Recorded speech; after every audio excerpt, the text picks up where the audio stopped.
Tarjeta roja, penalti y expulsión. Tarjeta roja, penalti y expulsión. Tarjeta roja, penalti y expulsión. Tarjeta roja, penalti y expulsión. Pues para los profesionales y las profesionales de Radio Televisión Española, el premio de la Federación de Asociaciones de Vecinos de Valencia es verdaderamente especial por una razón, porque proviene de la ciudadanía, y esto nos carga las pilas para seguir trabajando, gobierne quien gobierne, siguiendo exclusivamente criterios profesionales. Nosotros estamos concienciados en que lo que tenemos que hacer es proporcionar a la ciudadanía una información que le permita pensar de manera crítica, reflexionar, sacar sus propias conclusiones.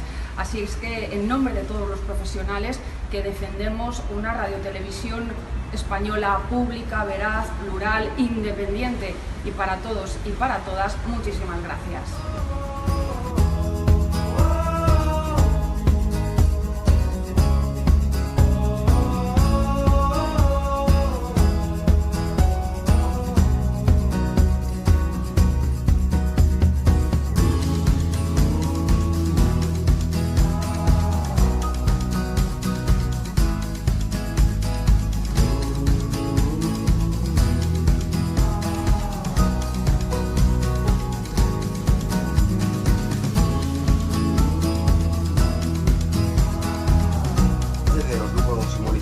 En la nau, donde asistía también el alcalde Joan Ribó, aunque su estreno efectivo se produjo este lunes, ayer, cuando arrancaba esa visita del movimiento vecinal a los barrios del Cabañal y Cañamelar. Para hablar de esta Semana Ciudadana, hoy visita los estudios de Radio Nacional de España en Valencia la presidenta de la Federación de Asociaciones de Vecinos de Valencia, María José Broseta. Bienvenida. Hola, buenos días.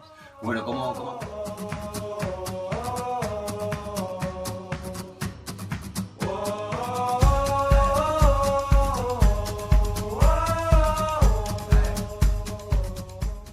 Bueno, este premio es muy importante para toda la plantilla de Radio Televisión Española, no solo en la Comunidad Valenciana, en toda España, por lo que significa, por las luchas que estamos teniendo todos los viernes vestidos de negro y por lo que han conseguido los actuales directores de Radio Televisión Española y el Partido Popular bloqueando la ley en el Congreso, que en Radio Televisión Española, con toda la gente diversa ideológicamente que hay, han conseguido unirnos a todos, ponernos todos de negro todos los viernes y decirle a la sociedad de que estamos con ellos, que nuestro amo verdadero es el ciudadano y por el que lucharemos siempre.